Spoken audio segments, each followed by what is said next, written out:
Good morning, everybody. It is Sunday, December the 31st, and tomorrow is January the 1st, 2024.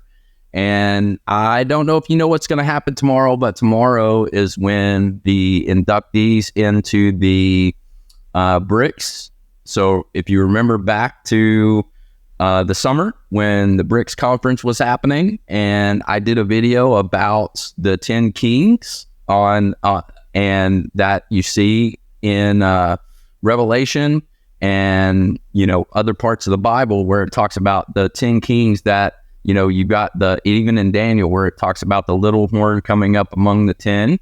So we were all real hopeful back in August that BRICS originally had 5 members, right? So it started with the 5 members, and they were going to add in August, they were going to add an additional 5, right? They were going to induct an additional 5 or approve an additional 5.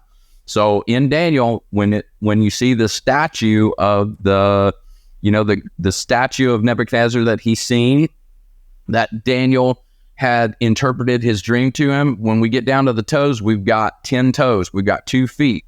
So partly iron, partly clay, which I believe means it's partly, part of those, the 10 have armies and part of the 10 do not. So part of them have power, the other part of them do not.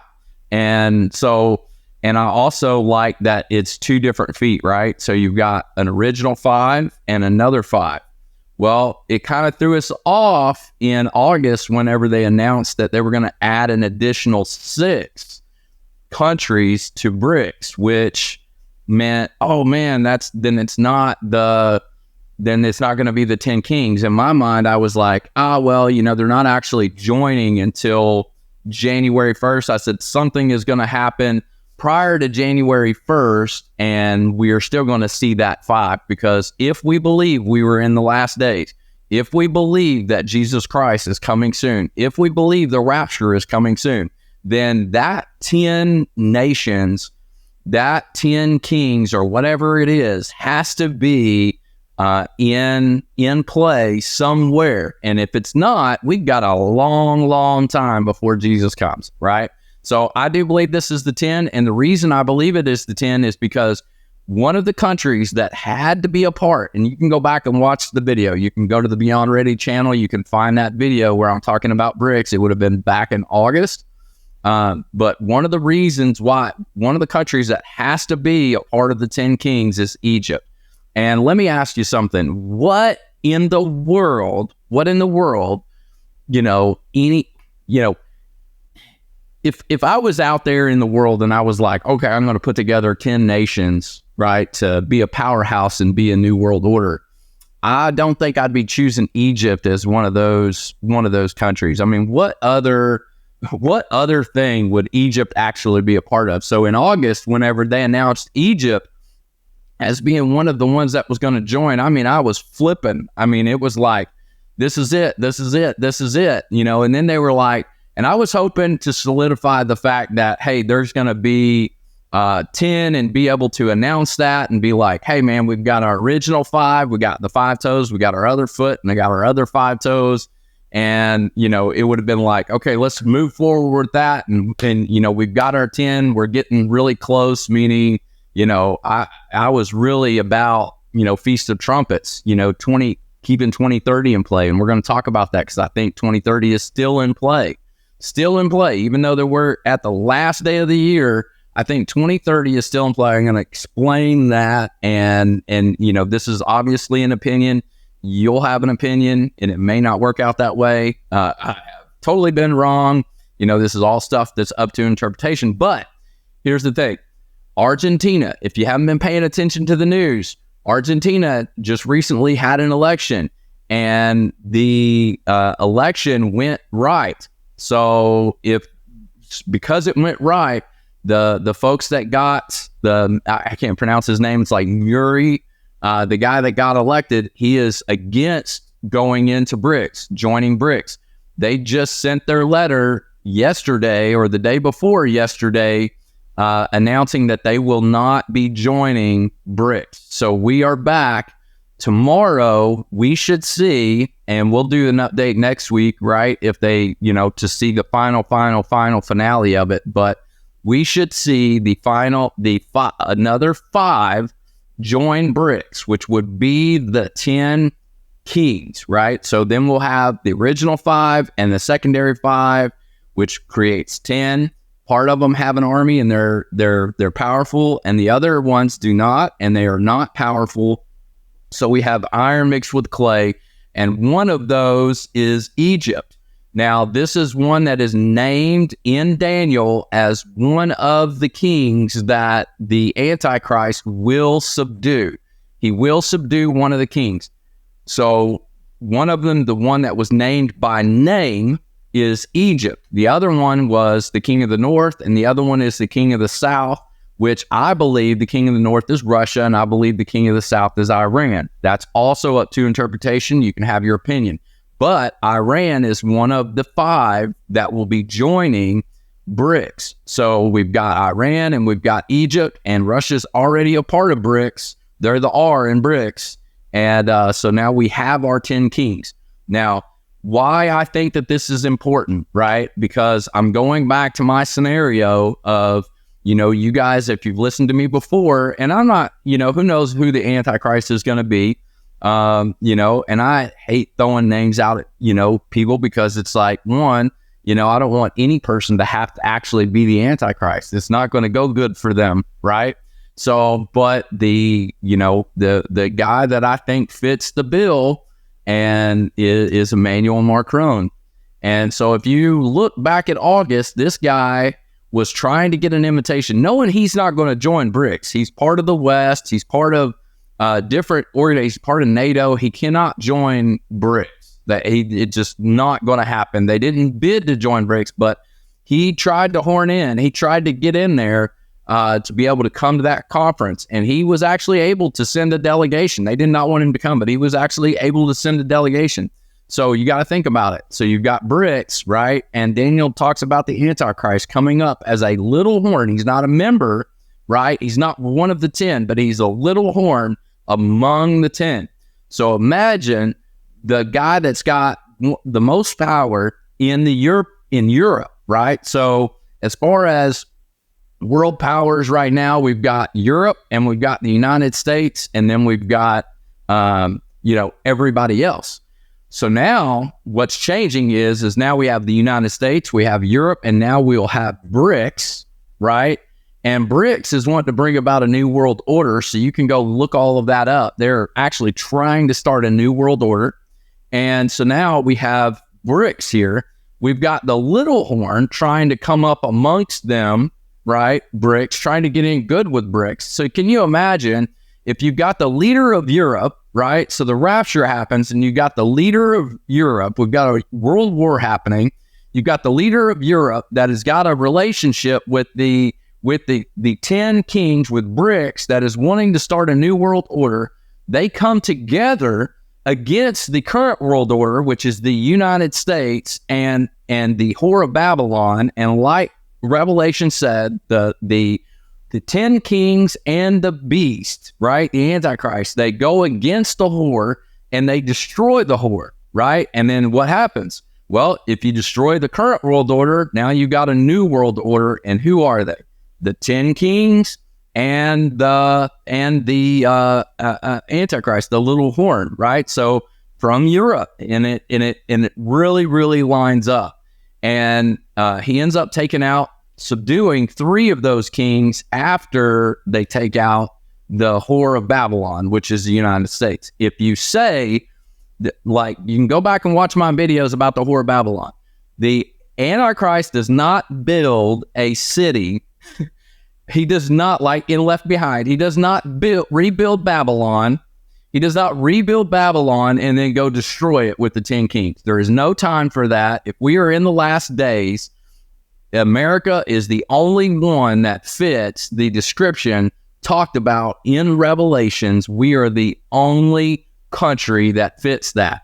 If we are not that, if you say that we are not that, you can't also say that we're in the last days, because we would not be. It would take it would take lots of years, put many years together. I mean, you look at Dubai and Neom and how many years they've been working on these places that also don't fit the bill, right?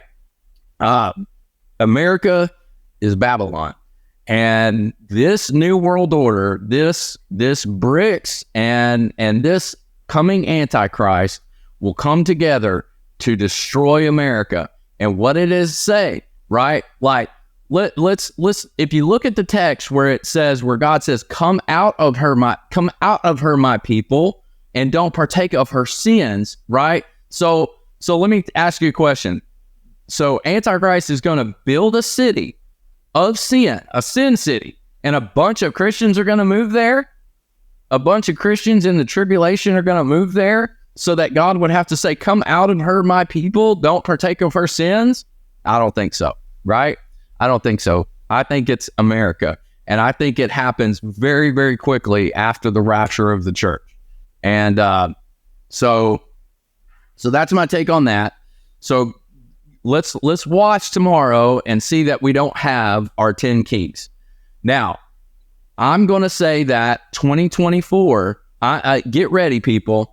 2024, I believe finally it is the year. And I'm going to form my argument here, right, for that. One reason I say that is because October 7th is the fulfillment and is still being fulfilled right now. Obadiah 1, Amos 1, and Jeremiah 49, right? We had a marker on the timeline that says in Obadiah that, the day of the Lord is near for all nations, right? So we know from October 7th that the day of the Lord, which is the tribulation of the church, is near from that time. So near, not to what God thinks is near, but what to the people living on earth today, what we think is near. I am a prime example of what that means, right? I am a middle-aged adult in this generation, and I have been waiting for the Lord my whole adult life. So over 27 years now, right? So, near to me would be a year or two, right? If it was a year or two from October 7th, that would seem like it was near for me. And so that's what I'm going to kind of go with. And one big thing that we've been saying for years is this 2030 thing. This 2030 agenda is the devil's agenda. This 2030 agenda is I believe, is the covenant with this whole climate change, weird stuff, is all this covenant with many. I believe that's probably it, right? And I believe that because 2030 is the devil's agenda, that God's got another agenda. So I was kind of like really surprised that we're getting out of 2023, because I was like, wow, like you would think that God wouldn't miss that opportunity, right? It's like they wanted to have something done by 2030 and God changed their whole agenda. And he's like, no, it's God's agenda. We know that we're coming on the end of the 6,000 years of humanity, right? And going into that seventh day, that last 1,000-year reign of Christ. So listen, I think that it's still in play. And I think that we have precedent to say that it could still be in play. Because how many days was Jesus supposed to be in the grave, right? Before he rose, right? He said it, right? He said, you tear this temple down and I'll rebuild it in 3 days, right? So he was supposed to be in the grave for 3 days. Well, was he in the grave for 3 days? Like 3 full days? No, but he was in the ground. He was in the grave for 3 days. Friday, Saturday, Sunday, but not the full day Friday, but the full day Saturday, but not the full day on Sunday, right? He rose, it was early when he rose on that Sunday. So in the same way, if we look at days, right? Like the 7 years, the 7 days, a time, and half a time, right? Which is 3.5. If we look at that, 2024, 2025, 2026, 2027, 2028, 2029, 2030, right? if this thing kicks off, in 2024, I believe we're still in play for 2030. I don't believe it has to be a full 7 years at this point. I think it doesn't. I think we have precedents to say it doesn't by looking at Jesus' death and resurrection. So that's why I think we're still in play for 2030.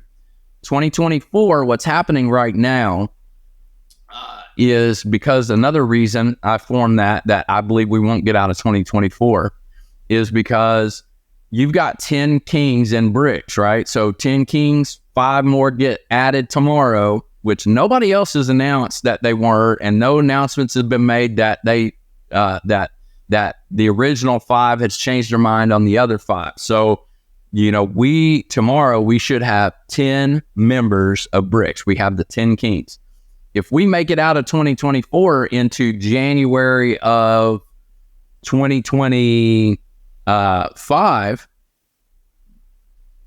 there's all kinds of applicants for BRICS. Will they add another 1, 2, 3, 4? And then they wouldn't be the 10 kings anymore, right? So that's one argument that I think that we don't get out of 2024. The other argument is like, we already know that it feels like Jesus should have already come. It's like, how much farther can we go, right? Another thing that the 2 things I've been waiting on to be able to say for sure, like, hey, we're fixing to be out of here is Ezekiel 38. We need to see that happen. We need to see that, or at least started. We won't see the judgment of it because we can't see the judgment of it. God's wrath, right? We are suffering man's wrath right now, but we're not suffering God's wrath right now. We cannot be judged. We are, to those that are in Christ Jesus, there is no condemnation, right? We cannot be judged. So that what happens in Ezekiel 38 to that army is judgment. And if you were to do that, stage that war today before the rapture of the church, there would be Christians in that army, period. There would be people that are they don't know what they're doing, but they're there and they're having to do it because they're part of the army or whatever reason, but God cannot judge them. He cannot. And so we'll be out of here prior to them. So that's one thing that we're waiting on that has to happen. The other thing that I feel like we're waiting on is because if you read in Revelations about the whore of Babylon, what did he see? He saw the whore sitting on the beast, and she was drunk with the blood of the saints. Drunk with the blood of the saints. So, what does that mean? Go back. Who's the whore? America is the whore. If America is the whore, she's got to get drunk on the blood of the saints. So for a short period of time, you don't stay drunk, right? It's what happened. How do you get drunk? You go to a party and you get drunk, or whatever. It's a moment in time where you get drunk, and you only stay drunk for a short period of time before that buzz wears off and you're no longer drunk, right? So for a short period of time, that the whore is going to get drunk on the blood of the saints. I don't believe, people, that this is going to happen after the rapture. There's just not going to be, sure, there's going to be Christians in the tribulation, right? But I don't, and I don't hope it's any time, but it's going to happen. I just fear that it happens before the rapture. I think that we are going to see a short period of time, and possibly this year. If you guys can't see it happening, I see it happening, right? All those adding of the people to the IRS and spending $4 billion on ammunition and all that stuff. I don't think they did that for nothing. So I think that just means that we're going to see some sort of, short period of time where, if you go back to the Revelations before chapter 4, when Jesus is sending they're talking the letters to the churches, right? And he said, some of you, you're going be called up and you're going to go to prison for 10 days, right? And it's just going to last 10 days. But some of you will die, right? You're going to get put in prison for 10 days, and then, but some of you are going to die, right? And so I think that we're going to see that here in America this year, probably this summer, which I'm already dubbing it, so you guys can start using it. This summer will be the summer of Satan. This summer will be the summer of Satan, just hands down. Summer of Satan. It's on like Donkey Kong, right?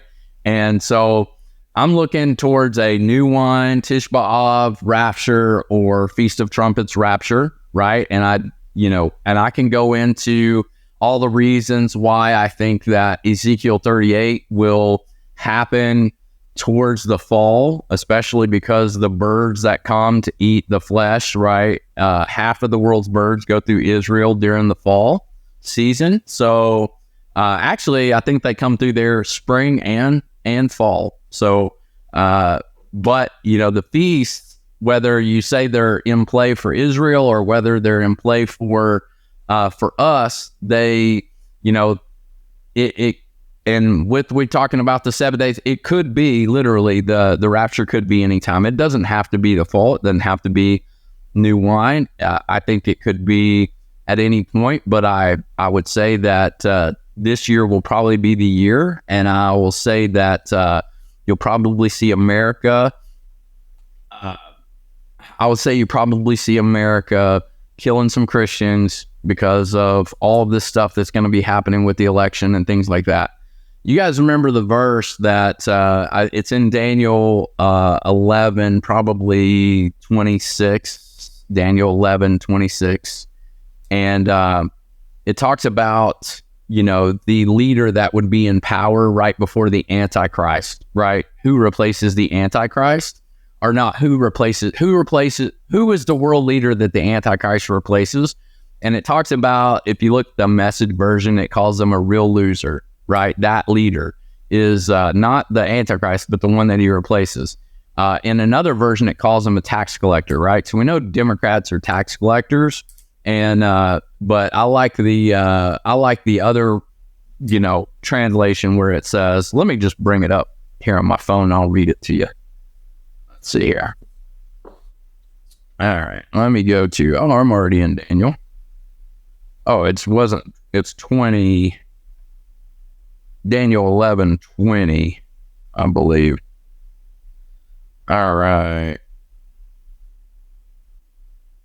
Let me go to first I'm going to go to what you guys have heard or read. Let's see. 11:20. Then shall stand up. Now this is the leader, talking about the leader right before the Antichrist. Then shall stand up in his estate a raiser of taxes. A raiser of taxes. This is the King James Version. In the glory of the kingdom. But within a few days he shall be destroyed, neither in anger nor in battle. And in his estate shall stand up a vile person, to whom they shall not give the honor of the kingdom.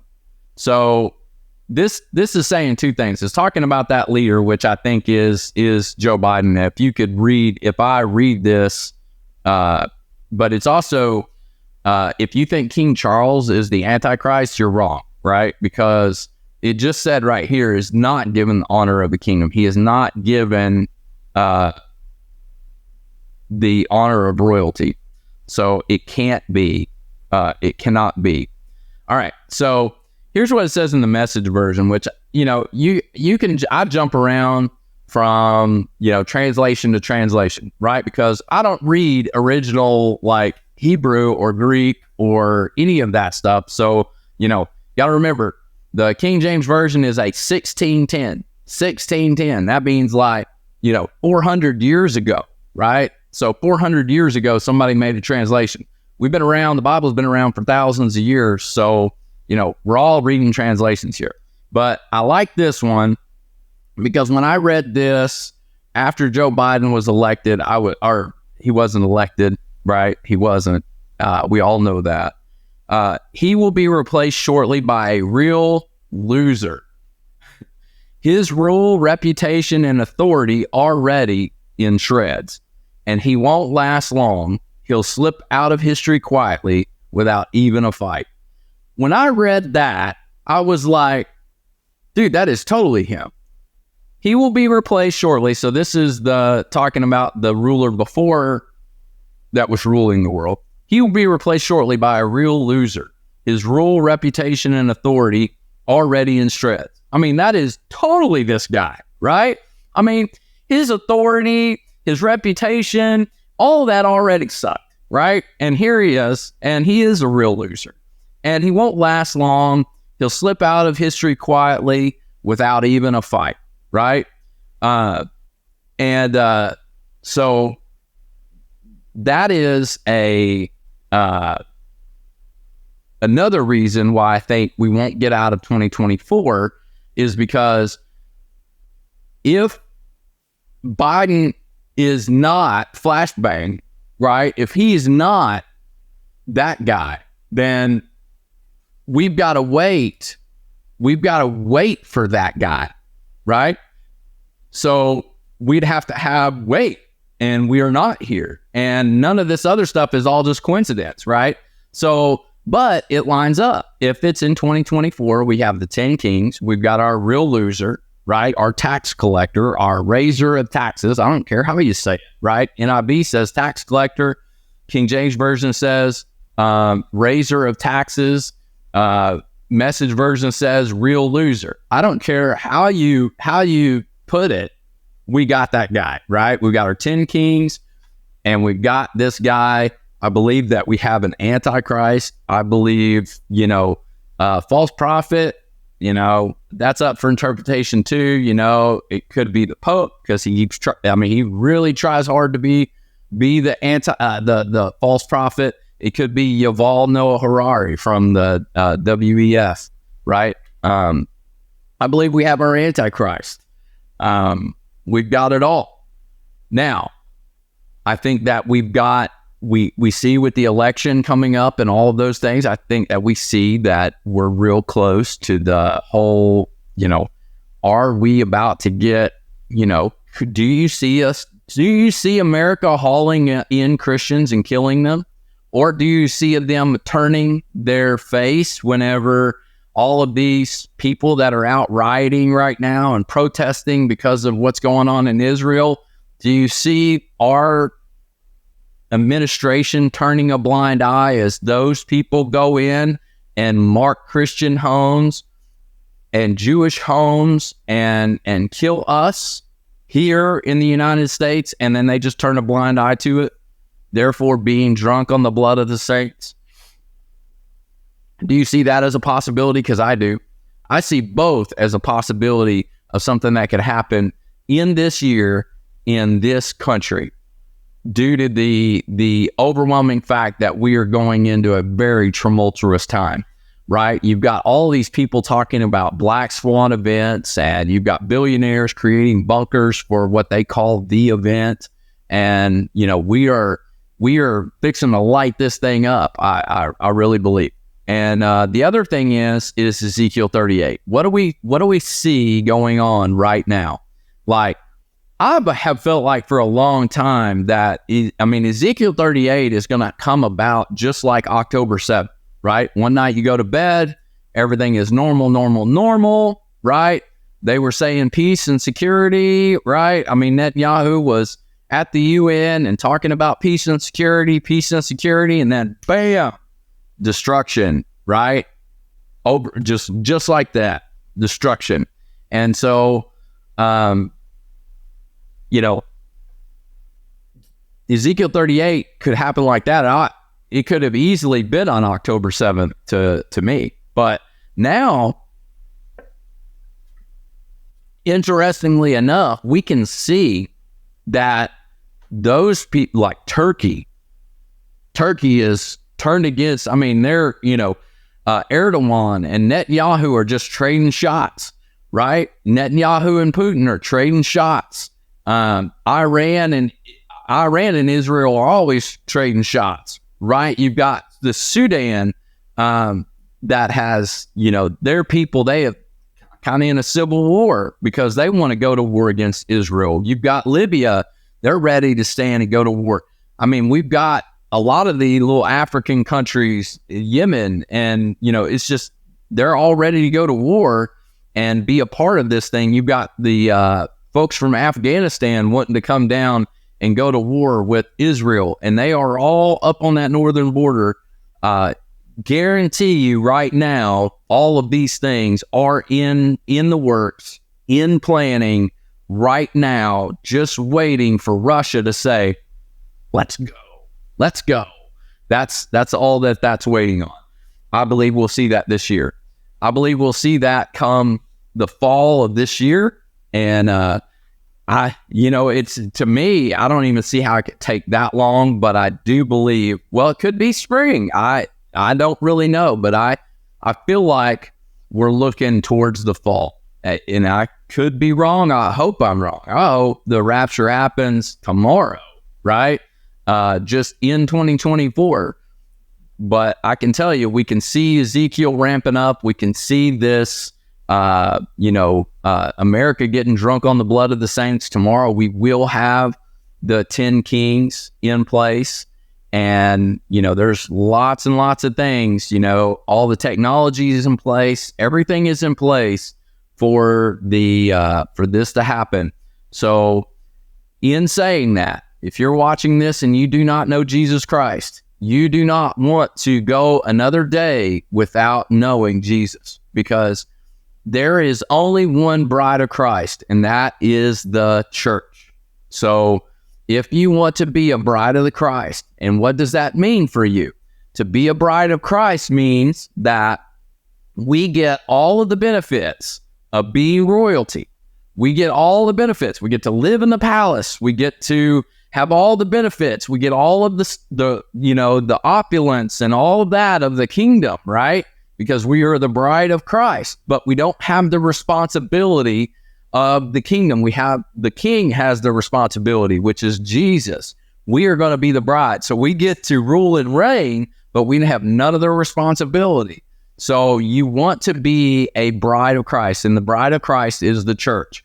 That is not the people that accept Christ during the tribulation. There is different dispensations in the Bible. You need to understand that.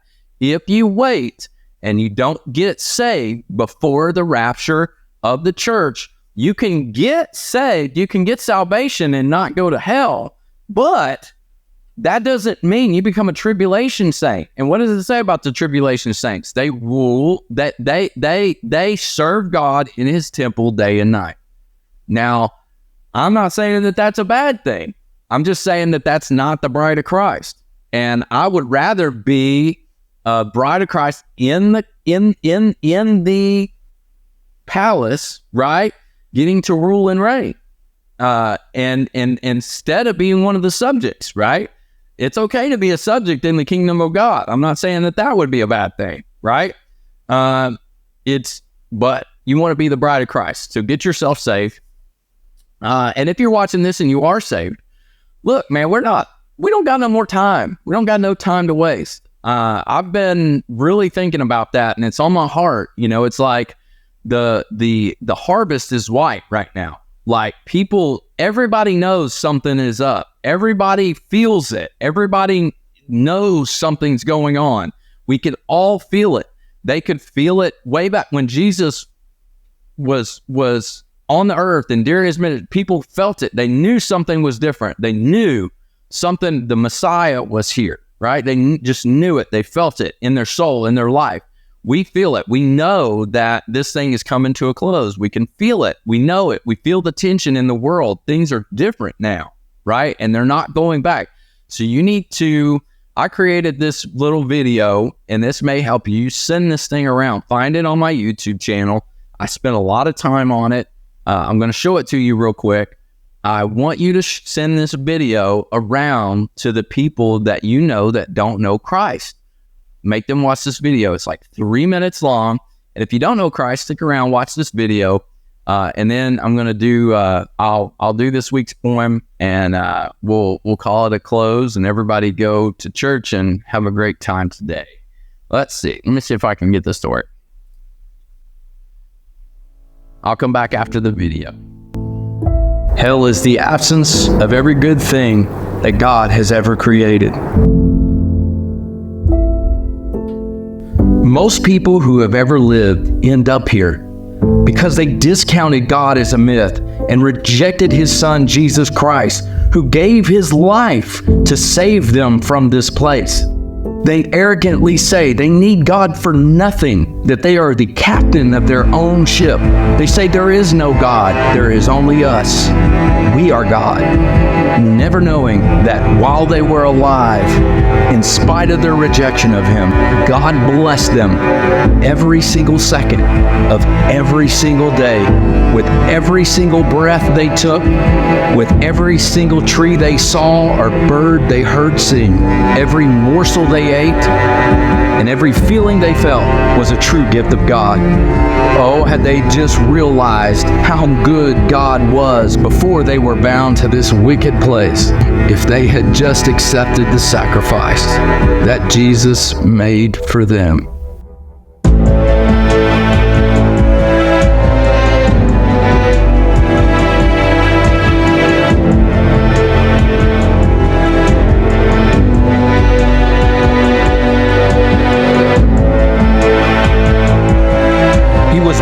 For our transgressions, he was bruised for our iniquities. The chastisement of our peace was upon him, and with his stripes we are healed.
All right, that was that. So yeah, if you find that video, find it on my YouTube channel, send that around to the people that you know that may not know Christ. Share it on your Facebook, share it on your Instagram, share it on your Twitter, share it on YouTube, right? Share it anywhere, share it anywhere you can. Get that video out. That has the ability to plant the seeds for God to be able to use that. It is getting time. It is almost too late. So, you need to get that out there. All right, let's do the poem, and we'll call it a week. And then next week I'll come back. We'll see how this whole BRICS thing fell into place, and then I'm sure that a week does not go by that all kinds of things don't take place and happen, and in this world today that we live in. So, but hey, keep looking up. I mean, Lord Jesus Christ is coming back soon, and our redemption is absolutely drawing near. So I've been playing around, and I was reading some of those poems this week. Some of them I like, some of them they're all good, but they don't all relate to, they're not all religious, basically. They don't all, have a place in, a religious aspect to them. So, but they're all really, really good. Some of them I like, some of them I don't like. But this one, it caught my eye this week, and I even thought about making some images. You guys tell me what you think. Maybe I can get some of these and, put them on a canvas, and, I don't know if people would want them or what, but, so I've been playing around with this one this week. This is the poem of the week, and, this is a little, AI generated image for it. And, I thought it turned out pretty good and was really neat. So this one's called Scattered Dreams, and it is really funny that, this was written in 2017, and now, and I was young, really young then, and now I am old, and man, I really relate to this. If you knew me, I just really relate to this poem, so it really caught my attention this week. It's Scattered Dreams. The poise of my youth scatters quickly, for I often think I shouldn't take things so lightly. What hath I done? For I am old. For where did my dreams go? As I carry them with me and reminisce in thought and all the things I've bought, for this is not my call. It seems to me I still have my scattered dreams. And I think that becomes true for all of us. When we're young, we have all these dreams and all these aspirations and things, and we don't really realize that, we need to go into some sort of training period and be trained up to be able to service our dreams, to be able to live our dreams. And what happens is man, life goes by so fast and so quick, and before you know it, you're that old man looking in the mirror at your younger self, right?